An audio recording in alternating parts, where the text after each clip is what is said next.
How y'all doing, man? How are y'all doing? Do me a solid real quick. If you're just coming on to the show, hit that like button for me. That will let other coaches know that we are now live. Hit that like button, Do that for me, guys, real quick. I would really appreciate it. Really appreciate it. So the show's going to be like really special today. We're going to do live Q&A all show. So, I've been getting a lot of questions from you guys. Some of you guys are going into the playoffs. Some of you are already in it. And y'all are freaking out. And so, you got questions, I got answers. And so I decided that I was going to dedicate the show today to answer your questions, most pressing questions.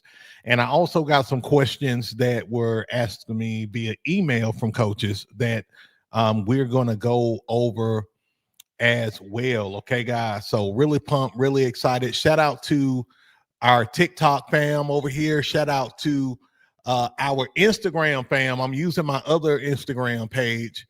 I don't have as many connections on that end, but I found a way to work around Instagram right now since they got my other page down. And of course, we are on YouTube, guys. So really pumped, really excited. Before we get the party started, y'all know what time it is. Let's get to my favorite part of the show. Rep your squad. So do me a solid. Let me know where y'all coming from. Let me know your city, your state. Let me know the city and state you coming from, and also what team you coach. So I can give you guys a shout out and show you guys some love. Also, I see people already dropping questions. I want you guys to hold on to your questions until we get to the live Q&A segment, because your questions are going to get washed right now with the comments. All right. Let's see who we got here. We got That Boy Good. Shout out to That Boy Good from Haker Heights, Texas. Shout out to you. We got Chris in the house from Pepples, representing the Pepples Indians in Ohio. Shout out to you. Shout out to you, Coach. We got Coach P in the house from Burlington. Well, let me see. Is that Vermont? Is that Burlington, Vermont? Shout out to you, Coach, and your Rams squad. We got Coach Black in the house out of California and his Northern Knights team. Shout out to him and his squad. Shout out to you. Let's see. We got Coach Martin in the house. Shout out to him out of Rolla. What's that? Rolla, Montana. Shout out to you and your 5th and 6th grade squad. Man, y'all getting me with these abbreviations and stuff like that. No problem. I am a geometry nerd, so I like this. I'm loving this. Shout out to you. Let's see who else we got. We got the bestest dog and his staff. Shout out to you from Phoenix, Arizona. Man, I got to get out to Phoenix. Me and Miss B's been talking about that. We got Coach M in the house. Shout out to Coach M and his 8U Wildcats squad. Shout out to him. Shout out to my Instagram people. We got Coach Ramirez in the house. Shout out to you, Coach Ramirez from San Anglo, Texas, West Texas Heat. Shout out to him and his squad. Shout out to you. Let's see. We got BIY in the house. Shout out to him and his 8U Wolverine squad out of, let me see that, Bisala, California. Shout out to you. We got Penny in the house.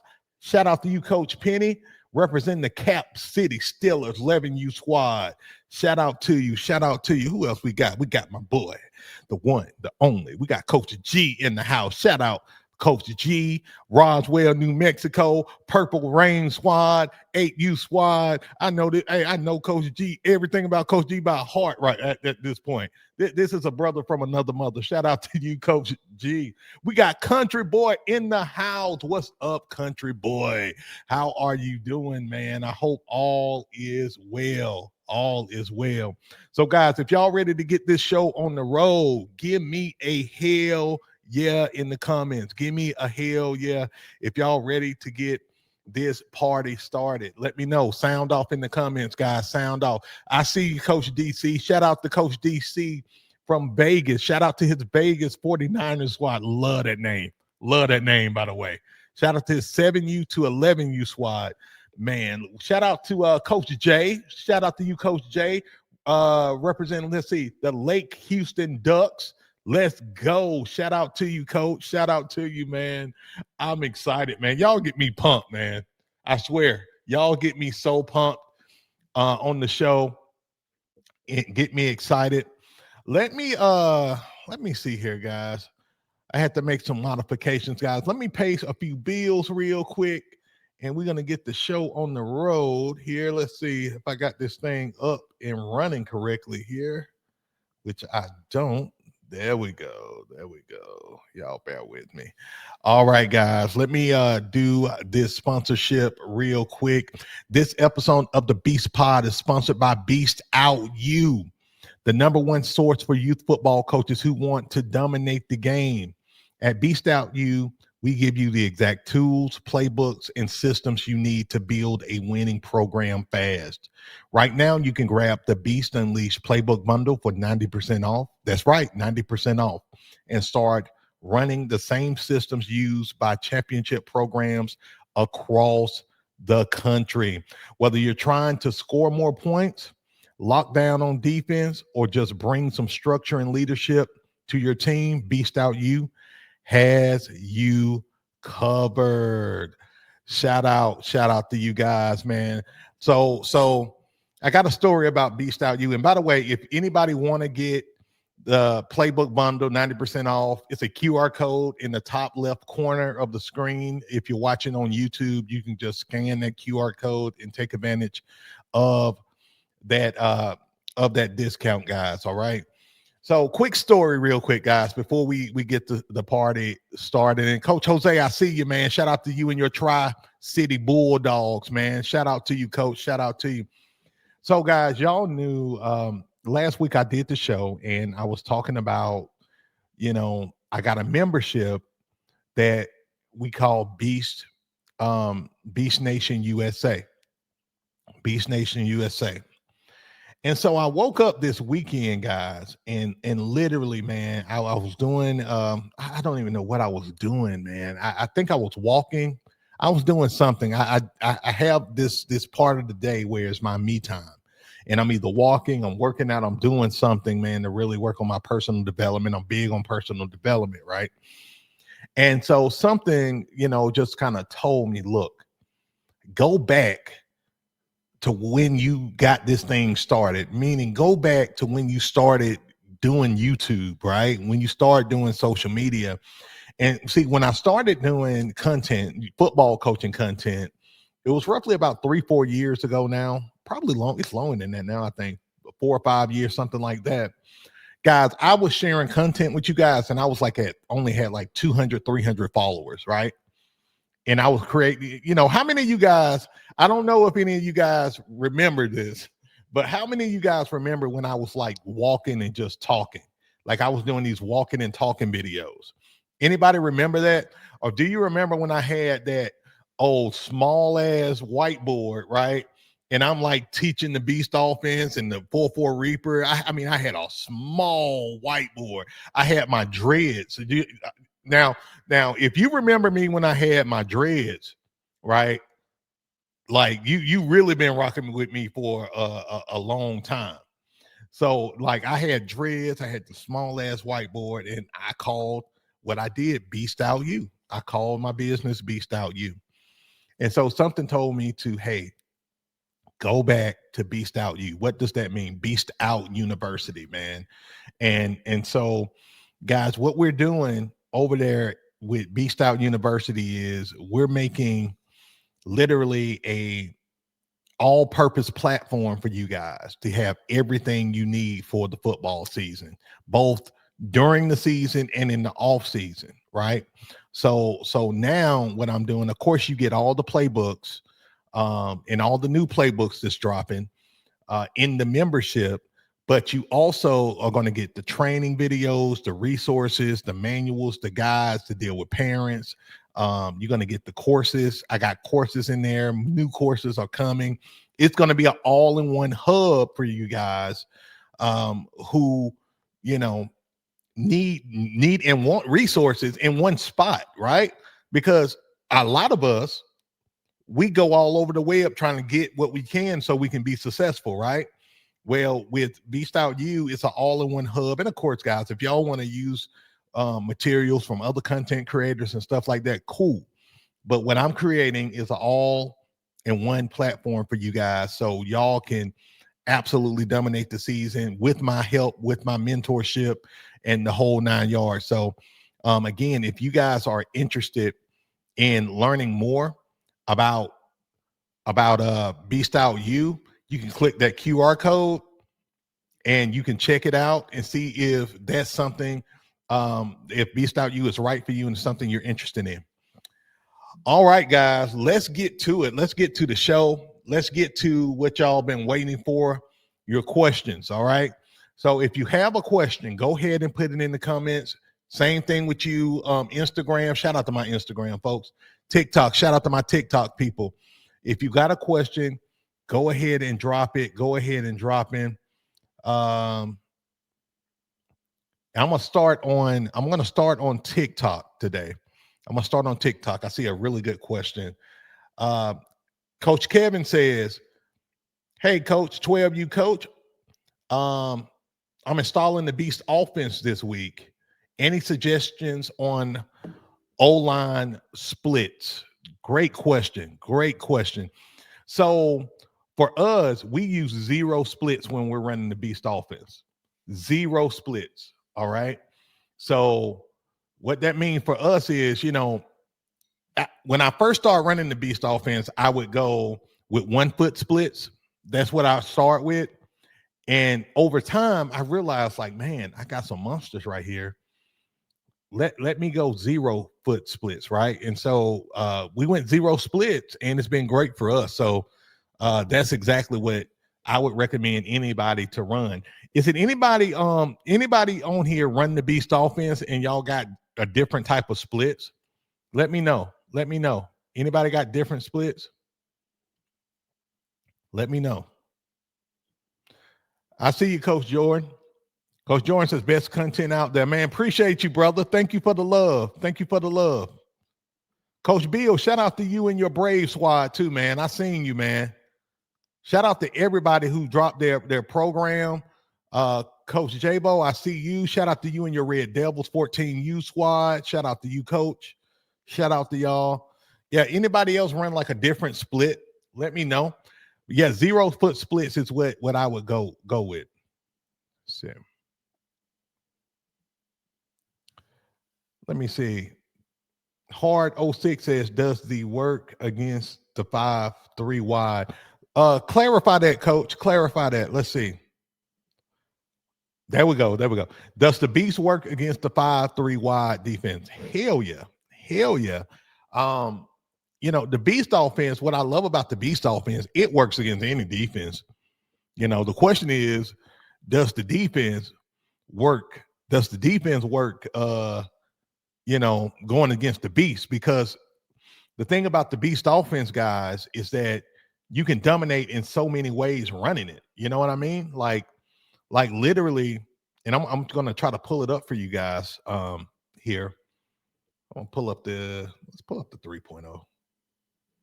Pull up the 3.0 for you guys. Y'all bear with me. And how do y'all feel about this daytime show? Y'all like the daytime show better than the nighttime show? Let me know how y'all feel about it. Sound off. Let me know. All right. Move this over here.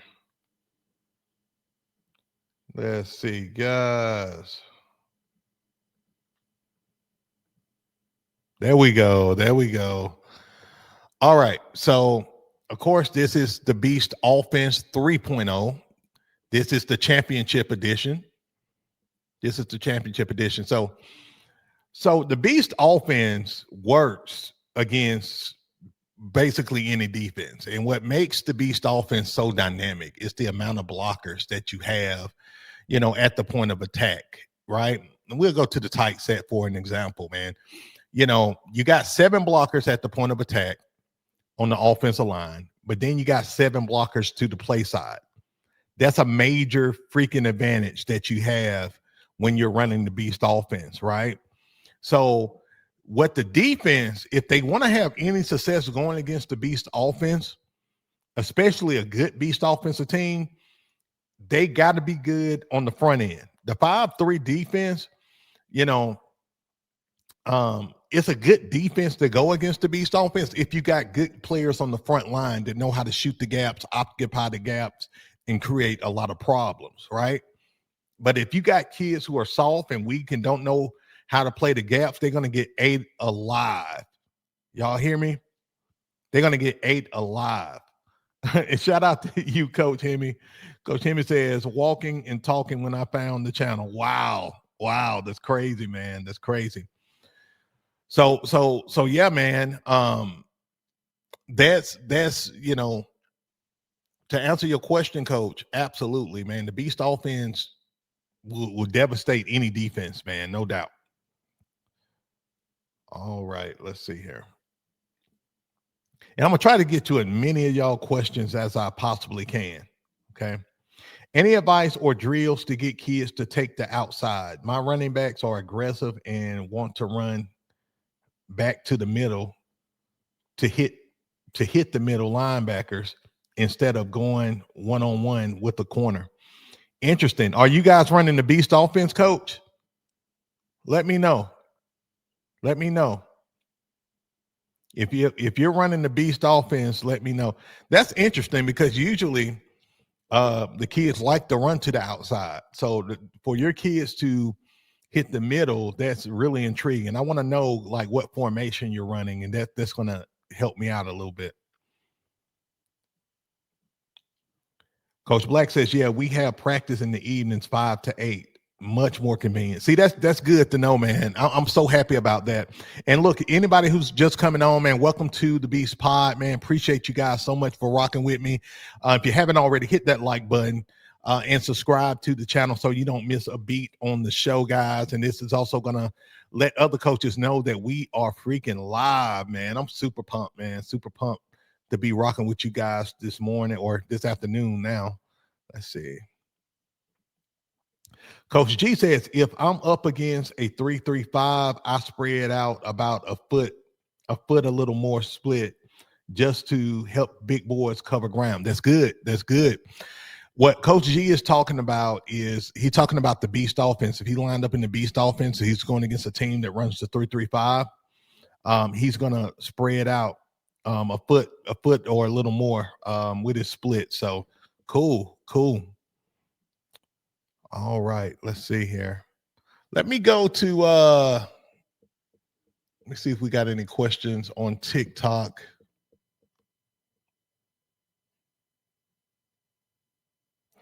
Coach Brian says, how would you build up your team when you lost your overall best player due to injury? Interesting.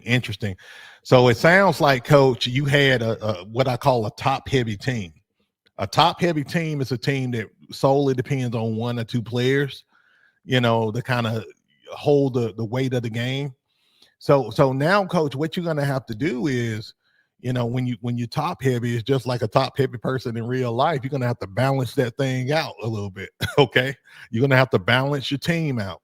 You know, what I would consider, Coach, is in terms of your skill players is run your second, third, and fourth best running backs.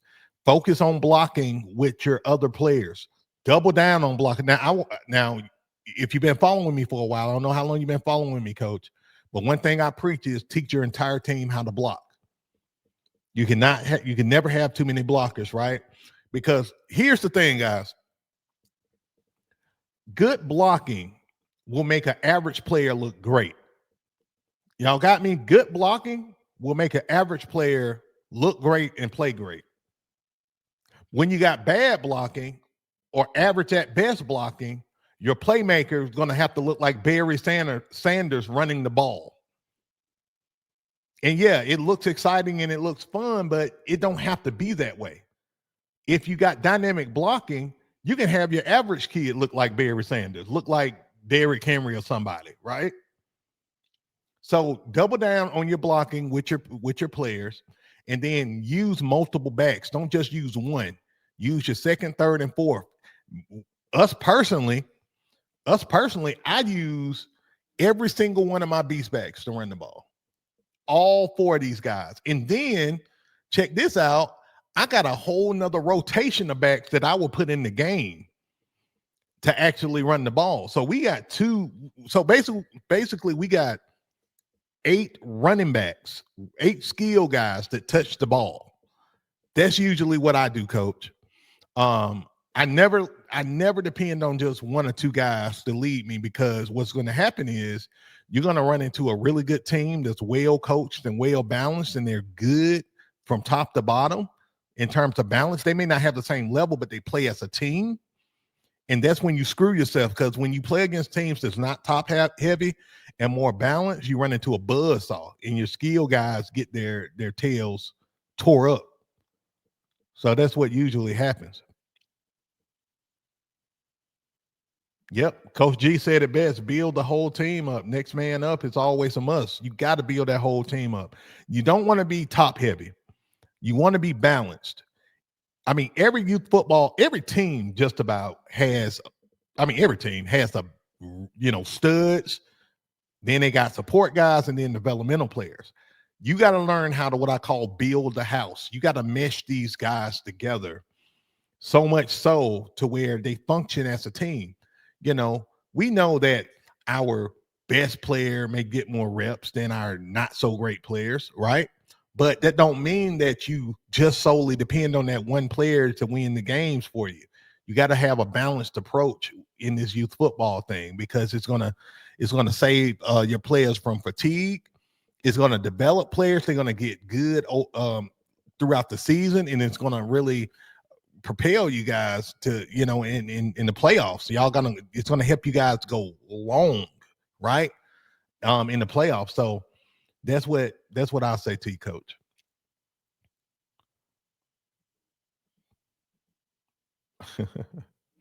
Hard 06 says, actually, I started backwards. I installed the Jigsaw first. Now I'm going to the Beast 1.0.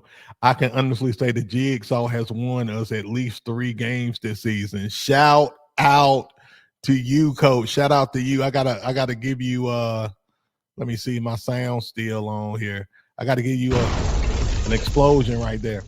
Yeah, guys. So what coach is talking about is this set right here. This is the Jigsaw set. Okay. What separates the Jigsaw set from just the regular beast set is the beast backs here. Okay. The beast backs are set to what I call the weak side. And it creates more of a balanced approach. I love the Jigsaw set because it throws off these defenses. Like if you're running the beast and you've been running the beast where your beast backs are all on one side and you're setting the tone there, what usually happens is that, like, if your beast backs are on this side, even though this is the tight set, let's just say they're on this side, right? And you've been running the ball and really doing a lot of damage. What usually happens is these defenses start to adjust, and then they want to try to fit the gaps and play that side, right? Well, the way that you can outflank these defenses, now look, let me say this. If you're beating the brakes off this the defense and it's nothing, like you're running the ball down their throats and there's nothing they can do about it, keep doing what you're doing, okay? But what the Jigsaw set allows you to do is create balance, and these teams begin to really struggle to adapt when you're running the Jigsaw set, especially when you start putting beast backs in motion, and now your beast backs are getting handoffs. Some coaches say, and these the hater coaches usually, they usually say, well,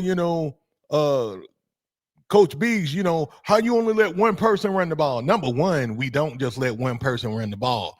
The Beast offense, know what it is, right? Number one, the Beast offense is a single wing offense. So it's a direct snap offense.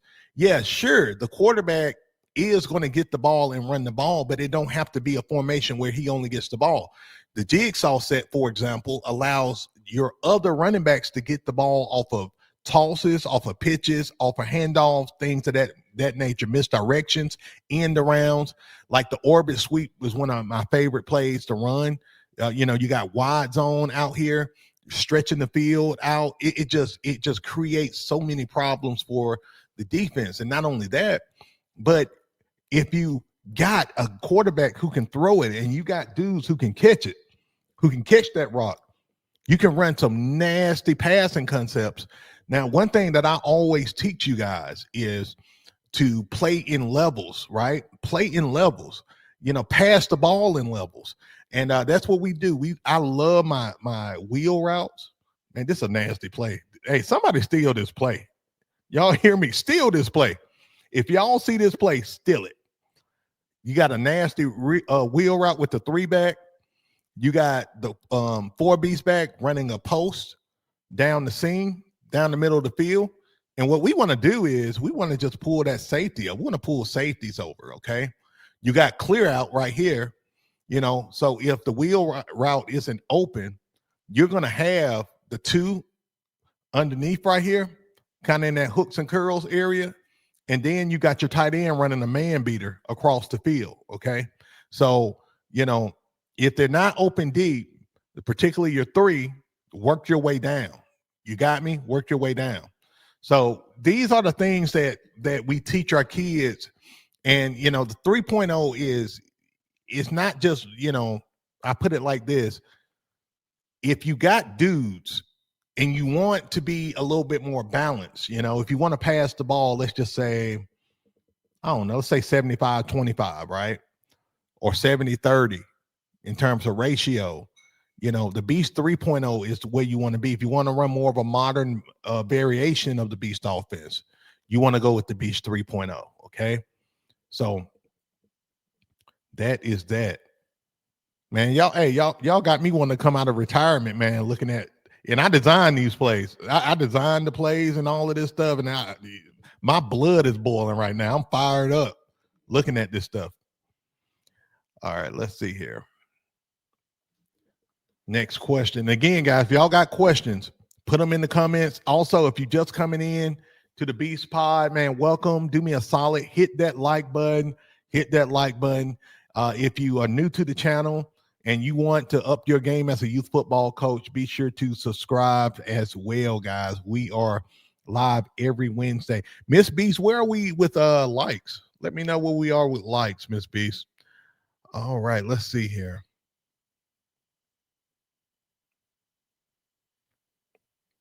Coach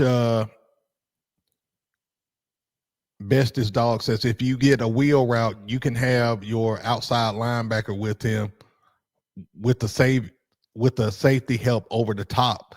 Well, if you do that, somebody, depending on the formation too, the defense that you're running, but usually the beauty of playing at levels is you can have that linebacker pick up on that 3, but it's hard for a linebacker to pick up on the 3 running a wheel route. Usually his back is turned and he's chasing that guy off the wheel. That linebacker going to be chasing that guy off the wheel, and that's assuming he makes the right read. That's assuming he makes the right read. A lot of them don't make the right read. And then, we like for our 4 back to go across the eyes of the safety. Even if it's a cover 2 look, we like for him to go across because we're trying to clear out over here on the backside of the field. All right, guys. All right. So let's take a quick time out. Let's take a quick time out. We only got 14 likes. And I know I'm cooking better than 14 likes, guys. If you haven't hit that like button, do me a solid. Go ahead and hit that like button for me. We're going to take a time out. We're going to take a quick time out before I get to any more questions. Go ahead and hit that like button if you haven't already, guys. I really appreciate it. Appreciate you guys so much for rocking with me on the show today. And hit that like button. And when you hit that like button, check it out. Check it out. Let me zoom in. I want y'all to see my eyes. I don't even have my sunglasses on today. Y'all know I usually have my sunglasses on. But look, once you hit the like button, I want you to put like in the comments. If you already hit like, I want you to put like in the comments. Do me a solid. Hit like. Hit that like button and put like in the comments. Let's go. Let's go.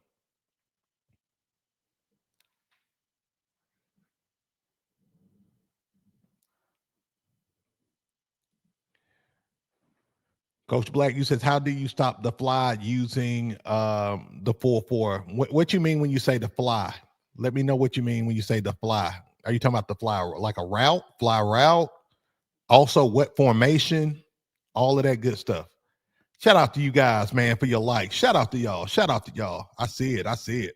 Boom, boom, boom, boom, boom. Thank y'all for the likes, man. Thank y'all so much. Now, I didn't set a goal today for likes. I didn't set a goal. Usually, if we hit 50 likes, I give away a free playbook. And you know what? I'm gonna throw that out there. If we hit 50 likes, check it. If we hit 50 likes,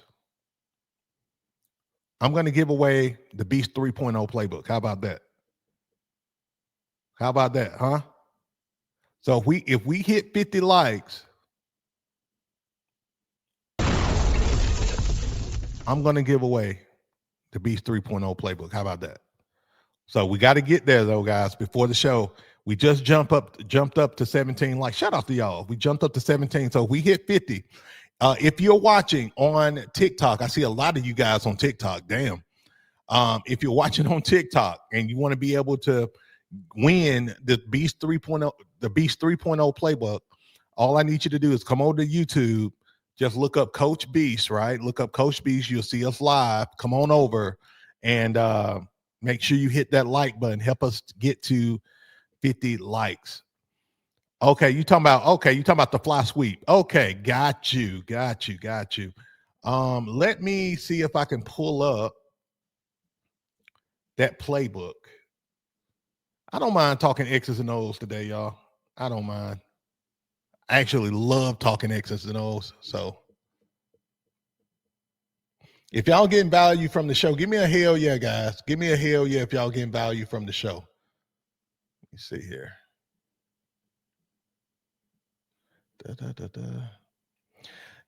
Y'all, you know, it's funny, guys. I got this new computer and I'm still not used to it. I've had this computer probably for probably like 2 months now, I want to say. Some of y'all remember when I got it, but I'm still getting used to it. So y'all have to bear with me as I figure this stuff out. All right, let's see.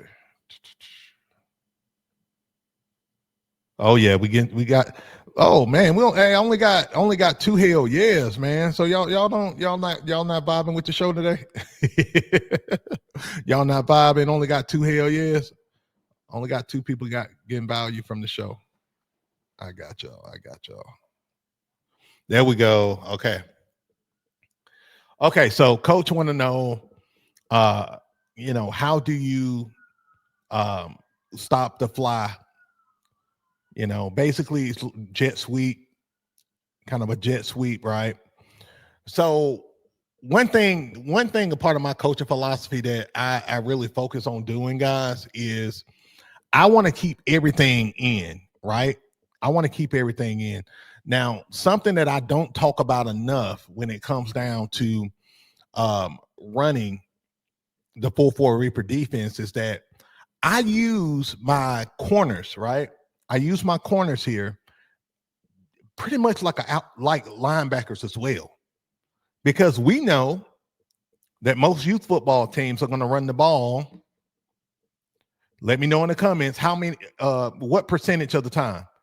We know most youth football teams are going to run the ball blank to blank many times. Let me know in the comments. Y'all know. Y'all already know.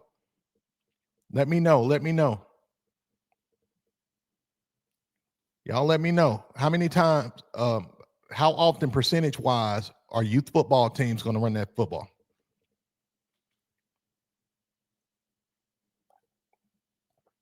Coach G got it. Coach G got it. The answer is 8. Okay. So the answer is really 80 to 100%. Let me explain. So for teams who are, let's say, 8U and down, they're going to run the ball 90 to 100% of the time. 8U and down, they're running it 90 to 100% of the time. 8U and up, they're going to run the ball 80 to 85% of the time. Okay. Now, in some leagues, they will pass the ball, 70-30.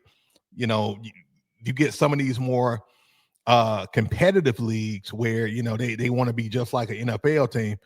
In the NFL, they pass the ball 60% of the time, run the ball 40% of the time. A lot of these youth football teams try to do that.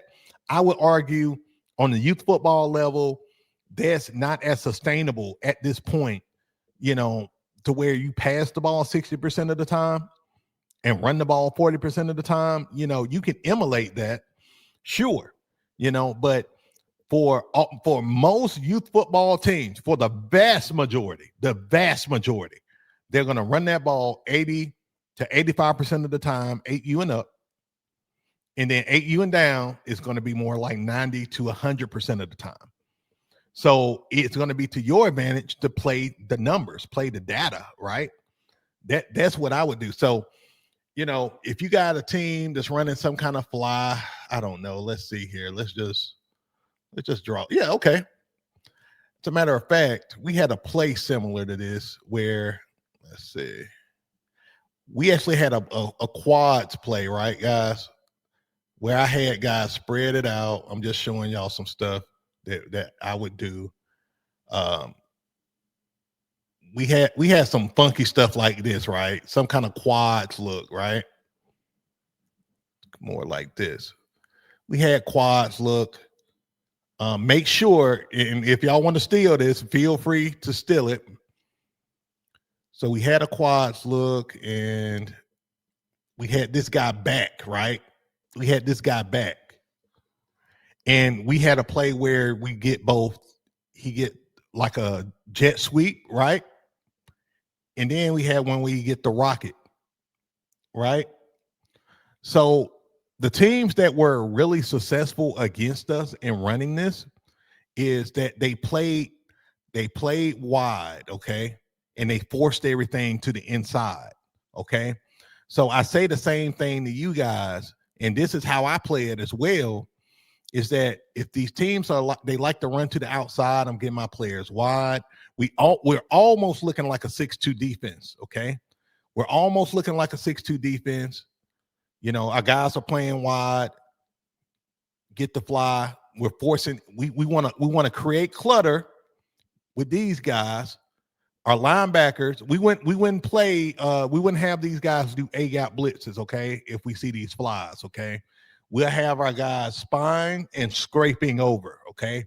We're starting to flow and we're starting to scrape. That's what we do, okay?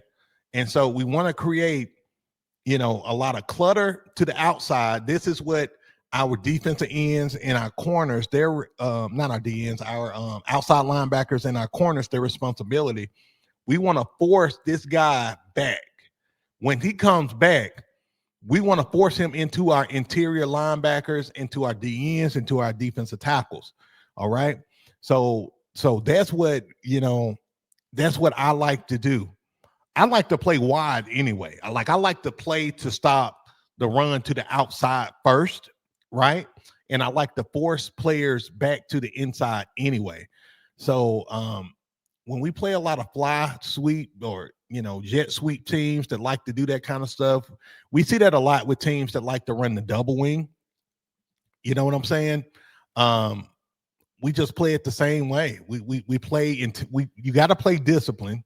You got to take good angles, and you cannot get caught up with taking bad angles. You can't be running, you know, and this is something we big on that practice. You can't be running, getting sucked on the inside. You know, I seen Bama do that against Vanderbilt 2 weeks ago. I'm like, man, you know, it drives me crazy to see when you got players taking bad angles. You take bad angles, you screwed. You know, that's just the truth. All right. Make sure I get to y'all questions too, guys. Y'all bear with me. I'm trying to make sure I don't miss y'all questions. I know I can get into teacher mode, y'all, and I'm gone.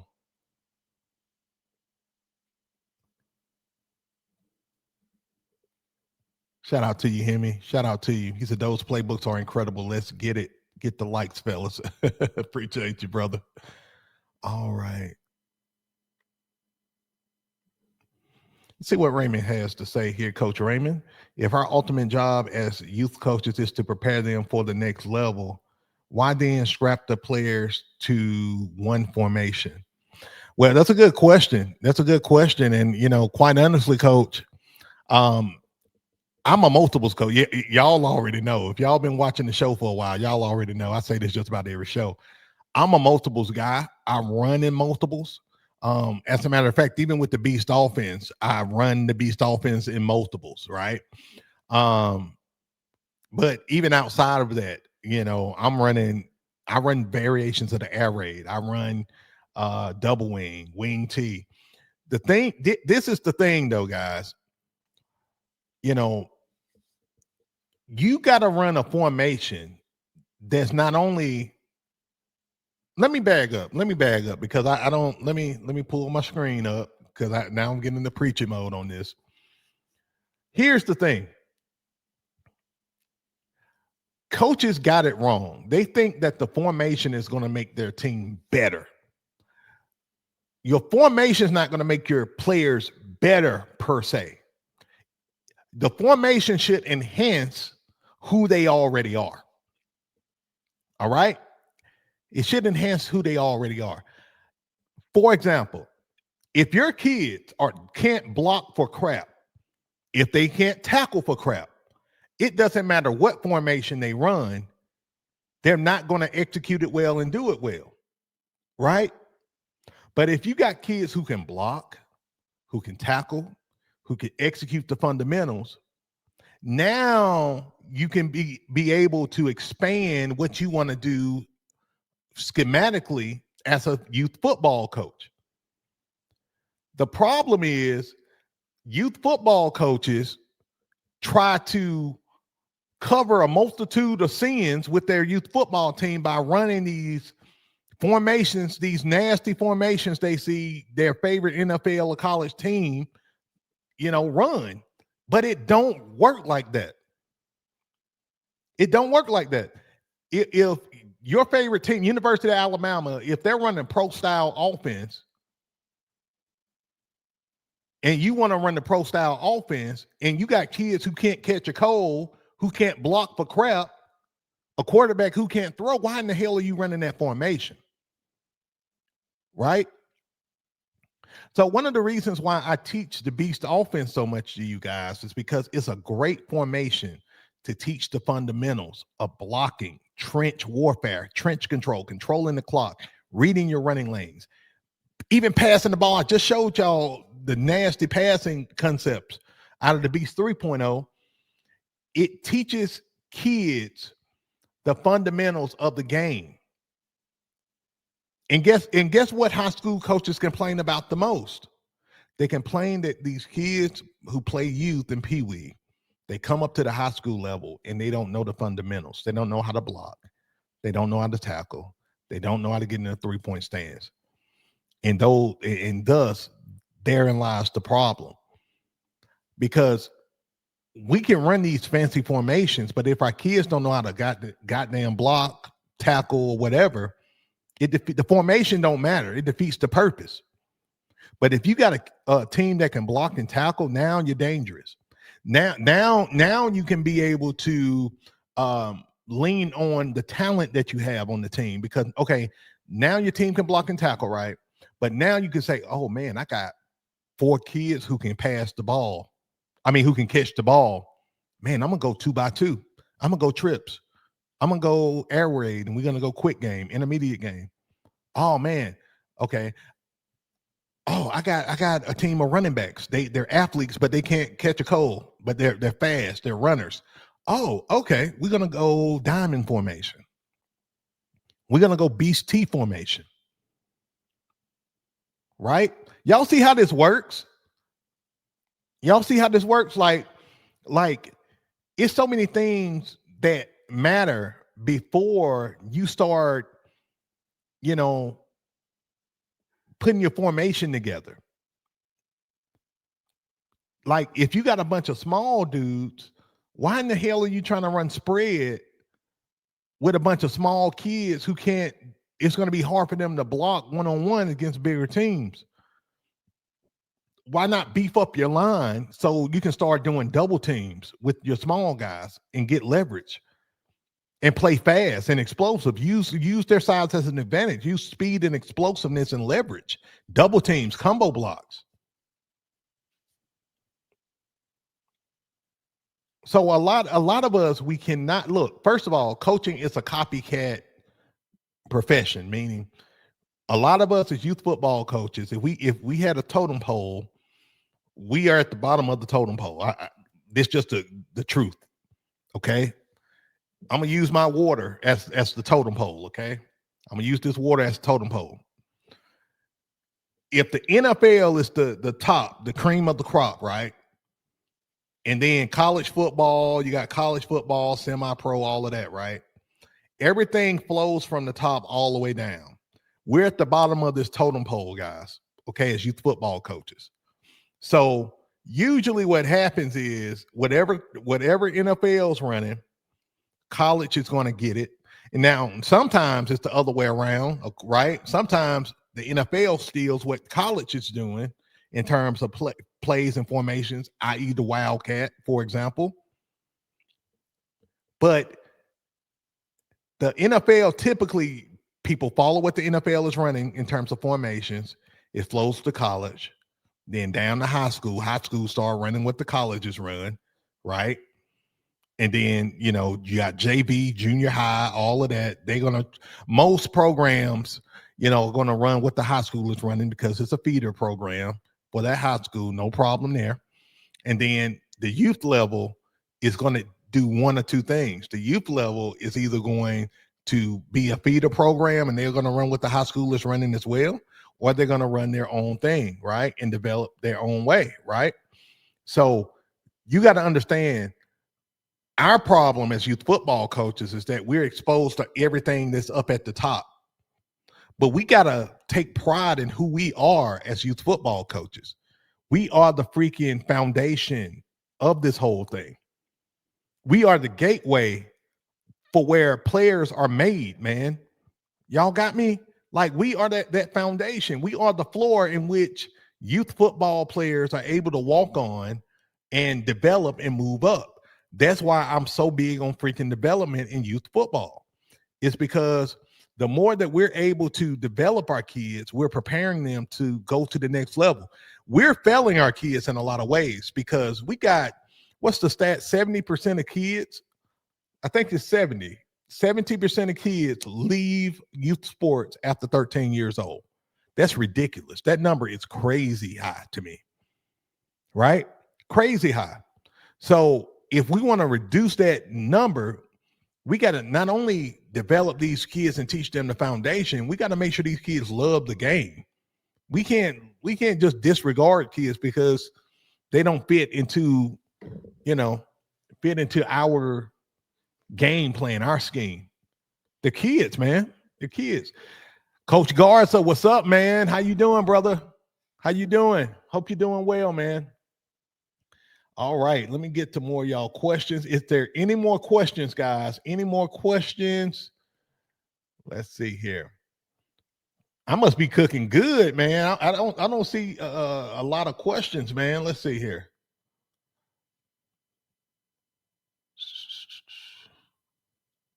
All right.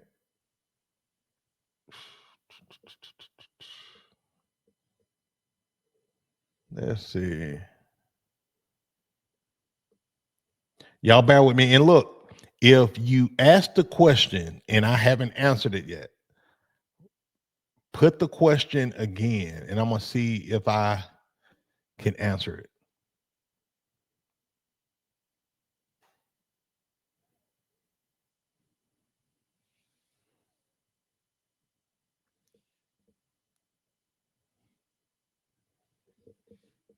See, Coach Ray says if you only run one formation, are they really learning all they need? Same question.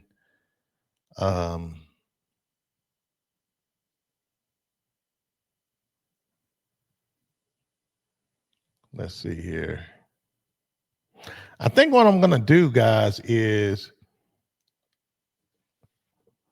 Oh, great question. Great question. After I answer Country Board's question, I'm gonna get to the questions that was asked to me via email. So that's gonna be good too. All right. Miss B says too, we're at 21 likes, guys. Only 21 likes. Now we almost halfway to getting 50 likes. We get 50 likes, I'm gonna give away a free copy of the Beast 3.0 offensive playbook. So the goal is 50 likes. Let's do it, guys. We missed it by one last show, by freaking one. I know we can get it. I know we can get it. So let's go, guys. Let's go. So Country Boy says, "Hey, coach, can a volunteer coach ever move up through a school?" Interesting. Yes, absolutely. Of course, it's always going to depend on um where he's located and the opportunities that he had, but absolutely. As a matter of fact, I know a lot. I got a lot of coaching friends, coaching buddies, and associates who started coaching youth football with me, and they now coach high school ball, right? At big high schools too.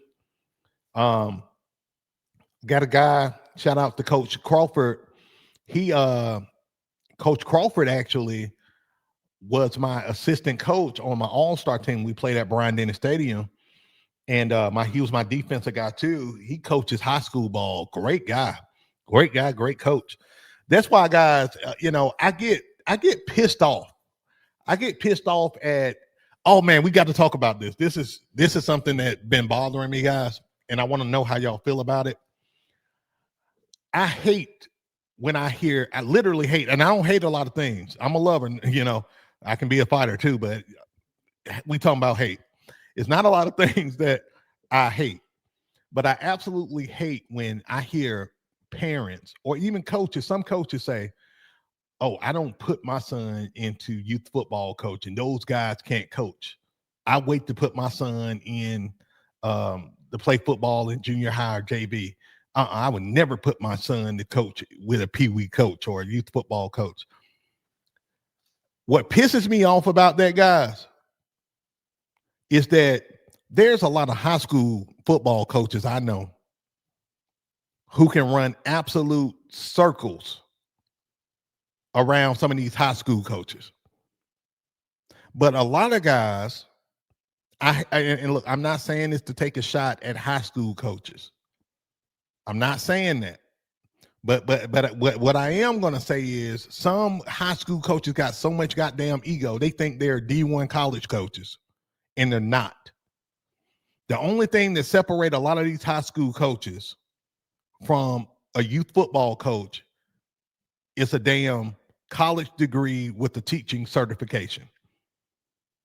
And for a lot of these coaches, they got the coaching job because the school need a coach because teachers leaving the profession so fast that the schools are dying just to have somebody coach the kids, coach the program. So it's a lot of ego around, crapping on youth football coaches. And I'm not going to tolerate it. I'm definitely not going to tolerate it from parents who say, "Well, I ain't going to put my son, with a youth football program. Them guys don't know how to coach." Well, look, you don't have to put your son nowhere. But I'm here to tell you that there are some great youth football programs in every city, in every town. If you look and do your due diligence and don't be biased on coaches, because guess what? All youth football coaches aren't crap. All youth football coaches aren't ego driven and egotistical. Yeah, it's a lot of them. It's enough to annoy you. It's enough to be able to get your attention and see. But there are a lot of phenomenal youth football coaches out there who decide to, and this is the point I was getting at. There's a lot of good coaches out there who decide to coach youth football because they make more money. They make more money doing their other job or running their business. I mean, you take me for example, and I'm not trying to like toot my own horn or trying to like tell y'all how much I make or anything like that, but it would cost me money and time with my family if I coached at the high school or college level. Like I got infinite amount of time with my family, and I'm doing really good for myself financially. So it wouldn't make sense for me to start coaching at, going. First of all, I already got my degree. Y'all see my degree behind me. I already got my college degree, my bachelor's. But in Alabama, I would have to go back, get my master's degree to teach and to coach. Why would I do that? Like, why would I spend 20 grand to go back to school to make significantly less? Let me put it like that, significantly less to coach and have significantly less time with my family and with my kids. It don't make sense. But a lot of these same guys and their wives will jump on my page and say, well, I wouldn't put my kid in the youth football coach anyway. They ain't real coaches. They ain't real coaches. What don't make them real coaches? A piece of paper? And I'm saying that there's somebody who got a college degree. They're here, and I know a lot of high school guys. There are high school coaches who can't coach for crap. I watch their games, and I'm like, why in the hell? What kind of plays are they calling? Or why did they call that play at that time? They don't know. They don't know the art of football, of coaching football. They just got a job. So I had to say that, guys. I had to say it because I'm sick of people crapping on youth football coaches, especially the high school guys. I get them the most. I don't really get college guys crapping on youth football coaches, but I get a lot of high school guys. And as a matter of fact, you got guys who coach youth football who are former NFL players and college players. And mind you, some of them can't coach well either. But there are a lot of pro guys who coach. They don't know football. They're not real coaches. They know the game. Some of them. Now, I know some who can't coach for crap either, but that's a whole nother conversation. All right, let's see. Hemi says, how soon after the season is too soon to worry about off season for next year? Great question. Great question. So for me, coach, in our league, it ends the first week of November. Okay. Everything's over the first week of November. I literally don't think about football or don't do anything football wise until January. Okay. As a matter of fact, December, I take that back. December, I create my yearly calendar, my calendar of what I'm going to do for the next year in terms of, activities, fundraisers, camps, the whole 9 yards there. I do all of that in December. And then in January, I get to work. I get back to work. That's what I do. Now, for some of you guys, you may want to wait until, depending on how burned out you are and where you were, give yourself a month and a half. And then in January, you can start, even with my business, I serve you guys. The Beast Unleashed playbook bundle, the new formations and the new plays and all of that, I dropped them around December. I dropped them around December. So, when I do that, I'm doing it so you guys can be ready going into 2026. Because here's the thing, youth football is becoming a year-round sport now. If y'all haven't noticed, it's becoming a year-round sport. So, depending on how involved you want to be, especially if the way I teach you guys, having a high-value youth football program or having a high-value sports association, you want to keep your kids in the loop and keep them involved year-round. You want to keep connection with those kids, right? Because if you don't, you'll get somebody like me, Coach Beast, who will market and let these parents know their kid's going to get the chance to play and be involved and all of that. And guess what happened? They over here on one of my squads, Coach G says next day he gets started the next day. That's hilarious. Yeah, like I don't play with it, guys. I treat my programs like a high school prep program. I don't treat my program like a youth football program or I don't even like the word pee wee football. Me personally, you know, I treat my program like a high school prep program because I want to make sure that my kids are being developed and prepared to go to the next level. But I'm also focused on making sure that they're good people. That's so important to us. We want to make sure these kids are good people. They're not just good players. Coach Black, I agree 100%. It's more than X's and O's. Put people in the place to succeed. Yep. Coach G says we work all winter. That's when we do all stars. Then this spring we are running a league with New Mexico cities. Summer will be flag. Then right back fall football. Yeah, that's it. I'm telling you, youth football is 365 now, man. Like here, flag football is around the springtime, right? And then the summers, I'm doing summer workouts, and then the fall we right back at it. Really, December for us, that's where it's nobody's really doing anything. Now, I will say, and it was kind of a debate this morning on the show or on my page, my Instagram. A coach said that kids should play multiple sports, not just the same. And let me know what y'all think about that. If y'all think kids should play multiple sports, put a 1 in the comments for me. If you think they should play only one sport, focus on one sport, put a 2 in the comments. And let's say this kid is like 12 years old. Let's say this kid is 12, which is a 6th grader. Should they play multiple sports or just play one? And then I give you my kind of my take on it, on this whole thing.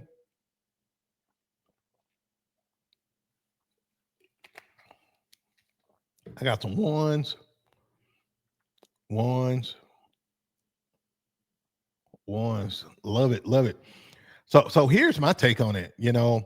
I think a kid should play multiple sports, and then the higher they go, they should begin to focus on what they're going to do. For example, I got a 12-year-old daughter.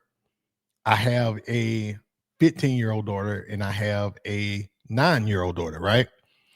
With my 9 and 12-year-old daughter, I want them to play, up to 3 sports, right? And then with my 15-year-old, she's focusing on 2 right now, which I'm going to get her in. I'm going to end up getting her on 1. She's in the 9th grade. She's going to be running track, and she's going to play soccer, right?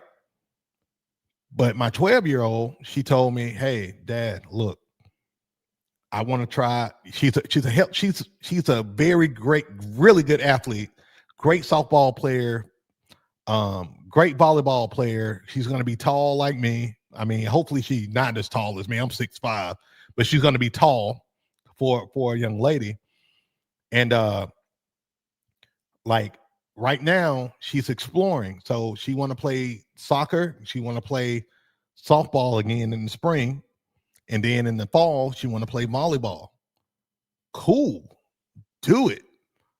But the higher she go, I really like her to get on a more focused track around the time she get into her junior and senior year. Unless, now here's a big caveat I got too, guys. I'm going to talk to the high school coach, and I want to get a idea of the track she needs to be on to get a scholarship and to get multiple scholarship opportunities. And that's something that's really important that a lot of people don't talk about. I want to talk to the coach and see what he thinks is the best track for her. So certain coaches say, look, hey, she can play multiple sports. That's fine. And then other coaches, and I know I got a unique view into this thing because I'm a coach, but for other coaches, like, man, she a volleyball player or she a soccer player, And this is an interesting point here. I want to respond to this. Coach Hemi says, don't want to burn out. Also want to address issues while they're still in mind instead of waiting and possibly forgetting or putting it off. Now to that point, the burnout point, That's very valid. That's very valid. But I think that's why it's so important to make sure that whatever you put your kid in is very intentional. You got to make sure it's intentional. You know, if you just got your kid willy-nilly just in everything and just keeping them busy, them kids going to burn out. Hell, I burn out. And, you know, this pretty much what I do. You know, I mean, I work every day, but you don't want your kids to burn out playing the same sport or something like that too. That's a good point. That's a really good point.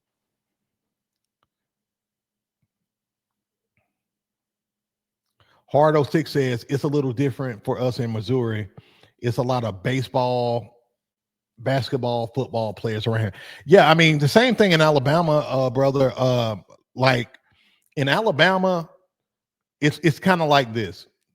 If it's spring, you're playing baseball or softball, okay? For most kids. In the summer, a lot of these kids are in soccer or they're doing travel, you know, something, travel, baseball or something like that. Fall is, of course, football, right? Now, again, depending on the sport and depending on kind of what's going on, you know, I know some kids who play softball, but then I also play volleyball or cheer, you know. But like you guys said, man, you got to make sure it's balanced in that regard. You don't want to burn the kid out because a lot of them are young.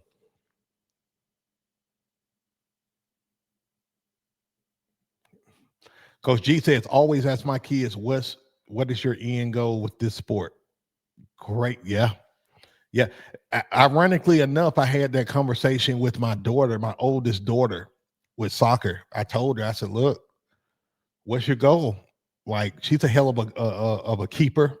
I still say goalie, but she's a hell of a keeper. And I asked her, you know, I talked to her coach yesterday and I asked her, I said, what's your goal, man? And she said she want to play in college. I'm like, oh, done. Enough said. All right.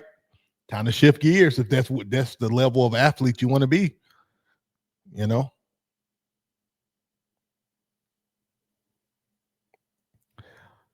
Mom03 says, I asked about my kid joining a new team, only playing on wait, sorry, let me back up here. I asked about my son joining a new team because he's only playing on kickoff.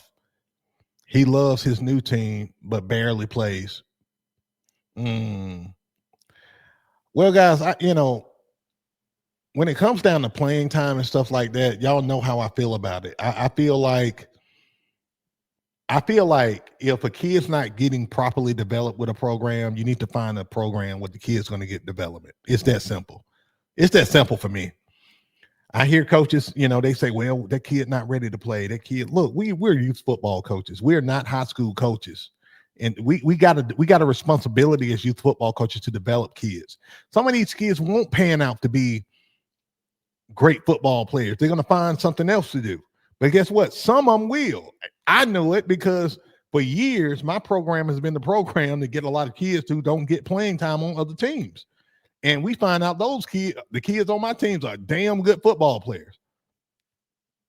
So, you know, I feel like every coach, us as coaches, we got a responsibility to develop every kid in our program to the point where if the kid's not getting a lot of playing time, they should get a hell of a lot of practice time and a lot of reps in. Y'all know how I feel about this. And if they're not getting the proper reps and things that they need, that's a problem. That's a coaching problem. It's not the kids that's at fault for that. It's a coaching problem.